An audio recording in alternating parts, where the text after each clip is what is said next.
What up gamers, I'm Sir Mav and welcome back to another episode of the Arsenal series. I know it's been a while and I said I would get this updated, but I finally got around to getting some more test results done on some more weapons for Battlefield 5.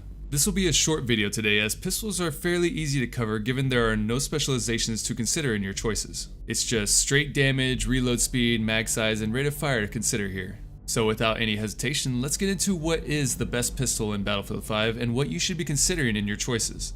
In regular multiplayer of Battlefield, you want to consider more the overall burst damage of a pistol can partake in, or how quickly you can finish off an enemy when you switch to your sidearm. Now that Firestorm is out, you can also use this analysis when considering your secondary, but honestly, unless that's the only gun you are able to pick up after the initial drop, you should have no issues finding any primary weapon on the battlefield. Currently, there are 7 different pistols in Battlefield 5, with one basically being a meme. We have the P38 Ruby, one of my favorites in real life, the M1911, P08 Repertoire Pistol M1912, Don't At Me, MK6 Revolver, and the meme gun, the Liberator. For the sake of not wasting your time, I would not be covering the Liberator. In short, the Liberator does decent damage from one bullet, but the huge downside is that it only has one bullet in the chamber and takes a decade to reload, almost 7 seconds to be exact. Now you know why it's a meme gun. I'll show the chart at the end so you'll be able to see just how bad this pistol is, but hey, if you want to use it for the memes, more power to you.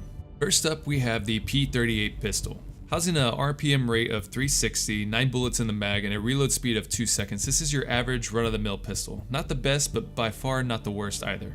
I will also mention that the P08 pistol is basically the P38's twin. Same rate of fire, same mag size, and reload speed. The only thing that actually sets these two apart is the slight variation in damage output at 20 meters, and I mean minuscule, literally 1 point of damage difference.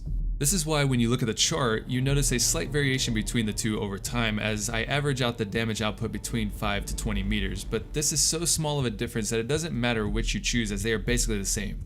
Next up we have the Ruby.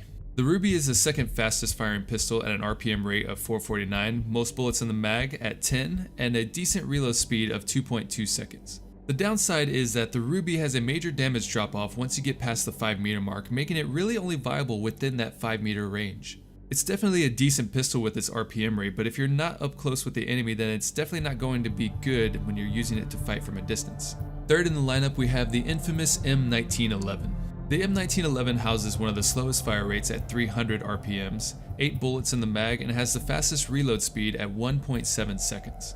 Now I know most of these stats will be minuscule differences, but in competitive multiplayer first-person shooters, these little advantages make a difference. Where the M1911 shines is in its damage output. If you're looking for a pistol that's going to keep you in the fight in the ever so chance that you run out of ammo in your primary, this pistol is one of your best options. We already covered the P08, so next up we have the Repertoire Pistol M1912. The M1912 has the fastest fire rate of all the pistols at 450, but it literally feels like the M1A1 carbine in a sense that I don't believe this weapon has any trigger lock, meaning you can fire it as fast as you can pull the trigger, so you could indeed make the rate of fire higher. This pistol also has 8 bullets in the mag and one of the slowest reload speeds at 2.6 seconds. But where this pistol shines is the fact that you can spam the trigger into your enemy quicker than any other pistol in the game. With the damage output mimicking the P38 and P08 makes the M1912 the best option when wanting to burst down your enemies quickly. But do keep in mind the slower reload speed, but you have to respect the cool animation it houses. Last up we have the MK6 Revolver. This pistol is a beast of a sidearm if you can hit your shots. It is also the only pistol that can one-shot an enemy in the head up to 10 meters out. So although it has the slowest fire rate at 200 rounds per minute and can only hold 6 bullets, if you can hit your shots, this is one of the best sidearms to have in Battlefield 5. It does have a little bit of a long reload speed at 2.8 seconds, but that's honestly not bad considering how close in line it is with the rest of the pistols. If you're a sniper, this would definitely be a viable option as your secondary in the case that an enemy gets too close to you.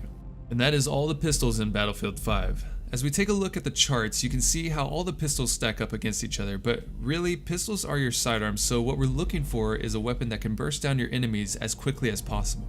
So in this case, we're going to zoom into the 3-second mark to see the burst fire damage stats, and when we zoom in, you can see we have 3 standout options. You have the Repertoire Pistol M1912 with the highest burst damage, the Ruby with a solid second, and the MK6 Revolver. So with this data in mind, I would equip either the M1912 for the high-end burst damage in the case you need to quick swap, or the MK6 as this pistol will output the most damage on the enemy no matter the distance. As with any Arsenal series video, this is just to provide you with more information in your tactical decisions on what loadout you should be using on the battlefield. Overall, recoil and handling still plays a part in your decision, so use whichever feels best with these DPS stats in mind as you squad up with friends or join random team members in the war. In any case, it's all about having fun anyways, so use what you want. But in the case you're playing competitively and actually want to win, keep these stats in mind. And that's it for today, gamers. I should hopefully have the support weapons tested out here in a couple of weeks, so if you want more analysis videos like this, give it a like and tap fire subscribe for future updates on Battlefield 5. Be sure to check out the other Arsenal series videos that I have left the links to in the description box down below. But until next time, gamers, this is Sir Mav, signing off.